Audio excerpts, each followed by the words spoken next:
الحمد لله نحمده ونستعينه ونستغفره ونعوذ بالله من شرور أنفسنا وسيئات أعمالنا من يهده الله فلا مضل له ومن يضلل فلا هادي له أشهد أن لا إله إلا الله وحده لا شريك له وأشهد أن نبينا محمدا عبده ورسوله فصلوات الله وسلامه عليه وعلى آله وصحبه ومن تبعهم بإحسان إلى يوم الدين أما بعد فلندرojmë Allahun e lartësuar, e lavdërojmë dhe madhërojmë atë, e njëkohësisht e lutim që të na ruaj dhe të na mbrojë nga veset dhe gjunahet tona. Ata që Allahu e udhëzoi në rrugën e drejtë, askush nuk mund ta humbë prej saj përveç tij, dhe ata që Allahu e humbi nga rruga e drejtë, askush nuk ka mundësi ta udhëzojë në të përveç tij. Dëshmoj se nuk ka të adhuruar me të drejtë përveç Allahut.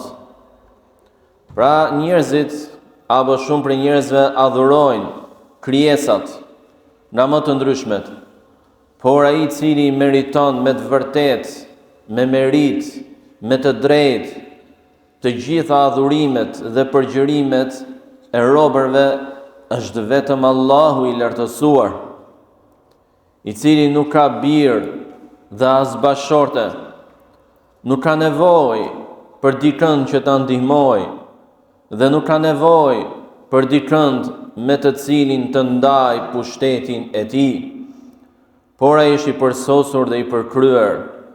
Asgjë dhe askush nuk është e barabartë me të, e ngjashme me të apo e njëjtë me të. Ai është krijuesi dhe çdo gjë tjetër përveç tij është vetëse krijesë. Gjithashtu dëshmoj se Muhamedi alayhi salatu wassalam është rob i Allahut. Rob do të thotë se është njeri, pra ai nuk kishte fuqi mbi njerëzore, nuk kishte cilësi hyjnore, nuk kishte nga kompetencat apo veçoritë që i takojnë vetëm Allahut të lartësuar, por ishte njeri si të tërë njerëzit e tjerë, i dobët dhe kishte nevojë edhe për Zotin e tij. Dhe gjithashtu dëshmoj se është i dërguar nga Allahu. Ky është titulli, grada, misioni të cilin Allahu i lartësuar ja ngarkoi për sjelljen e mesazheve, lajmeve nga Zoti për mbar njerëzimin. E lutim Allahun e lartësuar që salavatet dhe selamet e tij, lavdërimet, mirësitë, faljet, bekimet e tij të jenë për profetin ton Muhammed, familjen dhe sahabët, shokët e profetit, por edhe për të gjithë besimtarët e tjerë muslimanë deri në fund e në vijim. Ti bindesh krijuesit tënd do të thotë që je në rrugën e shpëtimit, në rrugën e suksesit, në rrugën e shpërblimit, në rrugën e fitimit të dashurisë së Allahu të lartësuar.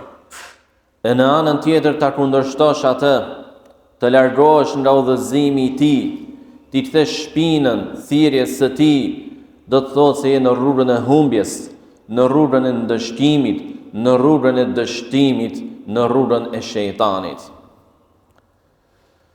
Allahu i lartësuar e dërgoi Muhamedin alayhi salatu wassalam duke shoqëruar dërgesën e tij me një libër të madh, më të madhin, më të rëndësishmin, më të bukurin, më të përkryerin, të cilin Allahu i lartësuar u dërgoi profetëve.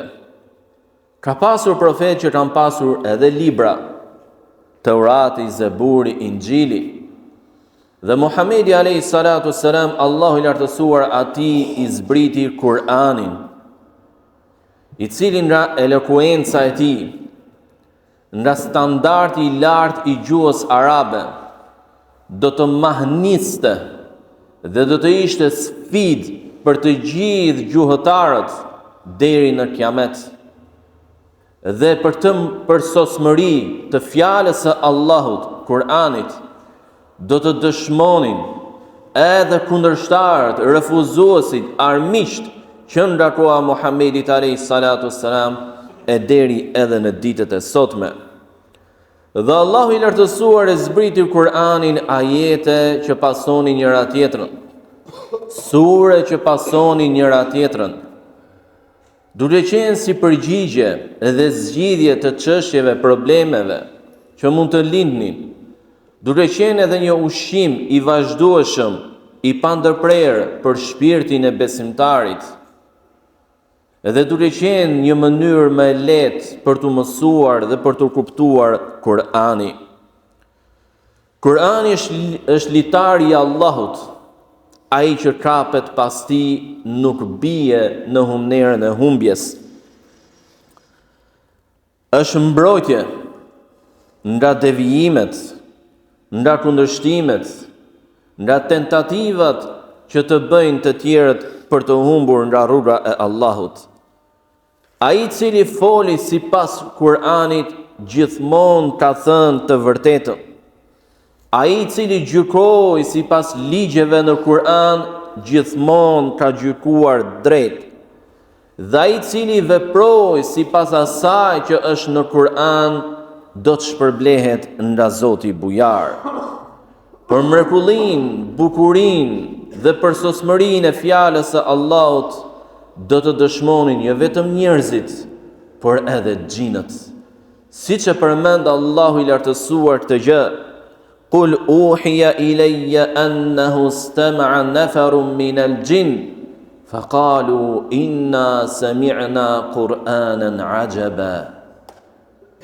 Thua jo profet, lajmëroj njerëzit se mua më është shpallur, pra Zoti më tregoi se një grup nga xhindët e dëgjuan të Kur'an dhe të mahnitur prej tij thanë, ne dëgjuam një Kur'an të mrekullueshëm. Pra dëshmi për bukurinë, për sosmërinë e tij, jo vetëm nga njerëzit, por edhe nga krijesat e tjera. Ai i cili lexon Kur'anin, i përmbahet atij, përpiqet ta zbatojë, pozita e tij tek Allahu i lartësuar ngrihet dhe lartësohet. Njëherë sahabi nderuar Abu Dherri radhiyallahu ta'ala anhu i tha të dërguarit të Allahut sallallahu alaihi wasallam, ja Rasulallah, ausini, o i dërguari i Allahut, më jep një këshill. Profeti sallallahu alaihi wasallam i tha, alejke bitilawati al-Quran wa dhikrillah fa innahu nurun laka fil ard wa zakhrafun laka fis sama. Atëherë lexo Kur'an, shtoje lexim në Kur'anit dhe dhikrin e Allahut, sepse kjo gjë është dritë për ty në tokë dhe pasuri për ty në qiell. Pra shpërblim i madh për ty në botën e fundit, në ahiret. Dhe ndër njerëzit më të mirë janë ata të cilët e mësojnë Kur'anin për vete, por ua mësojnë edhe të tjerëve. Khairukum man ta'allama al-Qur'ana wa 'allama. Më të mirët nga ju janë ata që e mësojnë Kur'anin dhe ua mësojnë të tjerëve. Prandaj mos u bëj neglizhent në mësimin e Kur'anit. Mos lër gjëra të parëndësishme të cilat presin që të hajnë kohën tënde nga mësimi i Kur'anit. Dhe me mësimin e Kur'anit tu kemi për qëllim leximin e tij në gjuhën arabe. Edhe e veçantë e Kur'anit është se nuk është nevoja të mësosh gjuhën arabe për të lexuar Kur'an. Por të mjafton një javë, të mjafton 2 javë, të mjafton dhe një muaj, që të mbarosh atë që quhet alfabeti dhe ti të fillosh të lexosh fjalën e Allahut të lartësuar, siç ja tha Xhibrilit dhe Xhibrili ja tha Muhamedit alayhi salatu wassalam. Nëse e neglizhon të gjë, e ke privuar veten tënde nga një mirësi e madhe, nga ky nderim që tregoi profeti alayhi salatu wassalam. Më i miri nga ju është ai që e mëson Kur'anin dhe ua mëson të tjerëve. Dhe ua mëson të tjerëve nuk është e veçantë vetëm për atë që është hafiz, apo vetëm për atë që është hoxh. Ja, por krye familjari, bashorti apo bashortja ja mësojnë fëmijëve të tyre. Ja mësojnë njëri tjetrin, ai sa din, apo një musliman që di mirë të lexoj nga Kur'ani, ja mëson një vëllait të tij musliman. Dhe duke ditur vlerën e këtij hadithi, që në kohët e hershme, por edhe në ditët e sotme do të gjesh njerëz që kanë dekada nga jeta e tyre në mësimin e Kur'anit të tjerëve. Leximi i Kur'anit është nga adhurimet më të mëdha, sepse me çdo shkronjë të tij merr nga 10 sevape. Nëse sa herë lexon surën Fatiha në çdo rekat, sa shkronja ka ajo, shumëzoj për 10, por nëse sinqeriteti yt është edhe më i madh, shkon në 700 fish, shkon në 7.000, shkon edhe në 7 milion, dhe ai sa ç'dëshiron Zoti bujar të jap. Po të marrësh për ditë ai që ditë lexoj, sepse ky shpërblim është për atë që e lexon Kur'anin në arabisht. Prandaj thash më parë, ai që e neglizhon mësimin e leximit të Kur'anit në gjuhën arabe, që s'është e vështirë. Vështirësi ka edhe gjuha shqipe në fillim. Dhe fillimi çdo gjë ka vështirësinë e tij, por më pas është i lehtë. Ai e ka privuar veten nga shpërblime madhështore. Vjen në xhami pak para namazit, e lexon gjysfaqe, një faqe Kur'an. Sa shkronja ka ajo faqe? Shumëzoj ato me 10, shumëzoj ato me 100, sa do të dalin? Miliona, apo dhe më shumë shpërblime që mund t'japi Zoti bujar. Prandaj leximi i Kur'anit nga adhurimet më të mëdha dhe nga shpërblimet më të mëdha. Dhe leximi, mësimi i Kur'anit është më i mirë se çdo lloj pasurie që mund të grumbullosh, pasuri materiale. Njëherë profeti alayhi salatu wassalam i tha sahabëve të tij: kush nga ju dëshiron të shkojë në Lurdinën Buthan, një lurdinë në Medinë, në të cilën kullosnin deve, dhe të marri aty 2 deve të mëdha, të shëndetshme, të mira, që s'janë të tija, por t'i marr pa bërë gjunaf, pa i hyrë dikujt në hak, pa shkëputur lidhjet farefisnore, pra të marrë këto pasuri me vlerë, pa hyrë gjunaf dhe në një mënyrë të lehtë. Sahabët thanë: gjithkush nga ne, o i dërguari i Allahut, e dëshiron këtë gjë. Atëherë profeti alayhi salatu wassalam u tha: nëse dikush nga ju shkon çdo ditë në xhami për të mësuar qoftë edhe vetëm një ajet nga libri i Allahut, është më e mirë për të se 2 deve të tilla, se 3 të tilla, apo akoma dhe më tepër.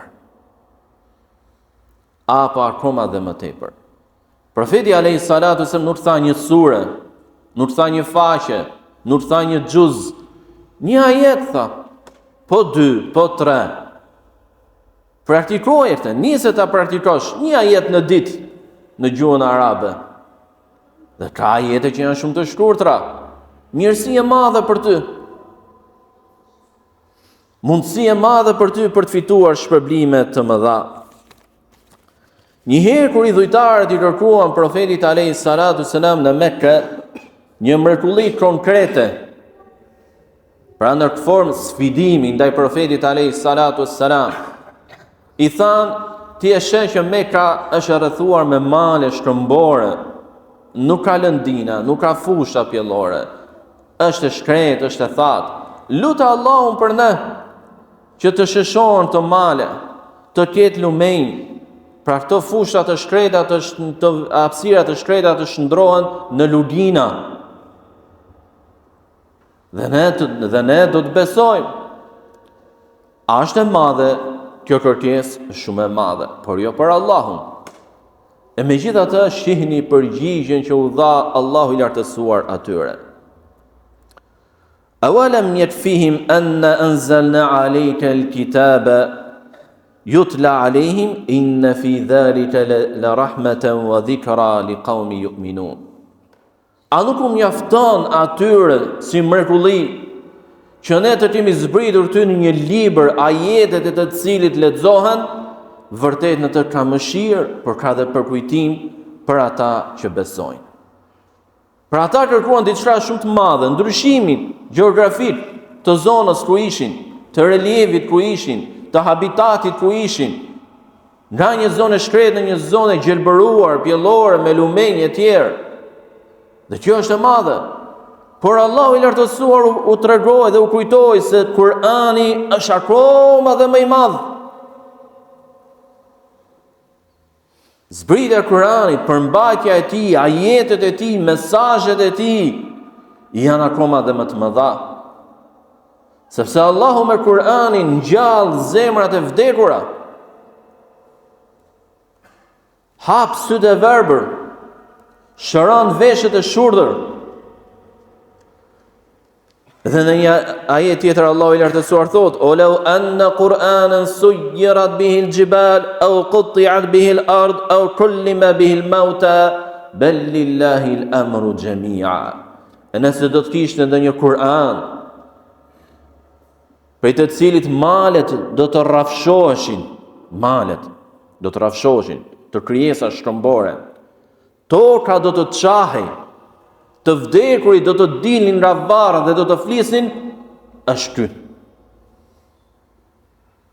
ky. Por Allahu i takon e tërë çështja.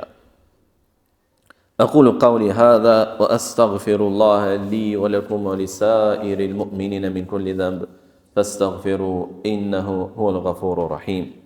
الحمد لله رب العالمين والعاقبة للمتقين ولا عدوان إلا على الظالمين والصلاة والسلام على أشرف المرسلين نبينا محمد وعلى آله وصحبه ومن تبعهم بإحسان إلى يوم الدين أما بعد. Në muajin e Ramazanit, muslimanët patën energji, patën dëshirë dhe u angazhuan me leximin e Kur'anit. I shija ata në orë të ndryshme të ditës, të natës, duke lexuar fjalën e Allahut. Por me përfundimin e Ramazanit, për një pjesë përfundoi edhe leximi i Kur'anit. Kjo gjë nuk është e mirë. Kjo shkëputje dhe largesë nga fjala e Allahut e ngadalson dhe e stopon lartësimin tënd tek Zoti. I frenon shpërblimet që të jep Zoti bujar. Edhe nga zemra e sinqert, nga zemra që sinqerisht i kërkon shpërblimet, e kërkon dhe dëshiron hyrjen në xhennet, dhe është e përmalluar për madhështinë, dashurinë, frikërespektin e Zotit të saj, nuk i ndahet leximit të Kur'anit. Me leximin e Kur'anit ne nuk adhurojmë Zotin ton vetëm në Ramazan, po gjatë tërë vitit, gjatë tërë jetës sonë. Në hutben e parë u njohëm me disa nga shpërblimet, mirësitë, lartësimet, ngritjet e gradave që fiton lexuesi i Kur'anit. Prandaj mos ja ndalo vetes tënde shpërblime të tilla të mëdha, sepse ne jemi në këtë botë për të adhuruar Allahun. Jemi në këtë botë dhe duhet të nxitojmë për të fituar sa më shumë shpërblime me anë të veprave të mira. Sepse ajo gjë me të cilën do të varet shpërblimi apo ndështimi secilit janë veprat e mira që ka bërë në raport me të keqijat, gjunahet e tij. Jeta është e shkurtër, përfundon shpejt, apo mund të arrish në një gjendje që je i pamundur apo i kufizuar të lexosh Kur'an. Prandaj shëndeti që ke, kohët e lira, që ke hapësirat në kohë të ndryshme, shfrytëzoi për mirë për veten tënde. Dhe shpirti i njeriu ka nevojë që gjatë ditës apo gjatë ditës së katërorshit të ketë disa momente qetësie, paqe me veten e tij. Ti kthehet Zotit e tij, të përkujtojë veten, zemrën, shpirtin e tij se çfarë i ka thënë Allahu atij. Dhe Kurani është mesazh nga Zoti për secilin nga ne. Është lajm nga Allahu i lartësuar. Zemra duhet të jetë kurioztare, duhet të jetë përmalluar, të di se çfarë kërkon Zoti nga unë. Dhe leximi i Kuranit, por edhe mësimi i tij është i lehtë. O laqad yassarna al-Qur'ana lidh-dhikr fa hal min muddakir. Dhe ne kemi bërë Kuranin të lehtë për përkujtim. Prandaj a ka kush që përkujton? E lutim Allahun e lartësuar na bëjë neve për atyre që e lexojnë, e mësojnë dhe i përmbahen Kur'anit, me qëllim që ai të jetë edhe ndërmjetësues për ne në ditën e gjykimit. E lutim Allahun e madhëruar të na japë neve sinqeritet në veprat e mira dhe t'i pranojë dhe t'i shpërblejë ato. T'i fali gabimet tona, na japi ne udhëzim dhe sukses në pendime dhe istighfare të sinqerta. E lutim Allahun e madhëruar të na japi të mira në këtë botë, të mira në ahiret dhe të na ruajë nga dënimi i zjarrit. Na bëjë nga banorët e xhenetit, na lehtësoj llogarinë në ditën e gjykimit. E lutim Allahun e madhëruar t'i udhëzojë të afërmit tan, ta udhëzojë këtë popull. Tu jap pushtet mbi ne njerëzve të cilët i frikësohen atij, e duan vendin e tyre dhe mëshirojnë popullin e tyre. E lutim Allahun e madhëruar që t'i ruaj muslimanat kudo që janë dhe vendet e tyre nga e keqja e pabesimtarve, qofshin ata nga i thartë e librit apo prej rafidhave apo shijave të Iranit e tjerë. Allahumma salli ala Muhammedin wa ala ali Muhammed kama sallaita ala Ibrahim wa ala ali Ibrahim innaka Hamidun Majid. وبارك على محمد وعلى آل محمد كما باركت على إبراهيم وعلى آل إبراهيم إنك حميد مجيد ولو أنهم فعلوا ما يوعظون به لكان خيرا لهم وأشد تثبيتا وإذا لآتيناهم من لدنا أجرا عظيما ولهديناهم صراطا مستقيما وأقيموا الصلاة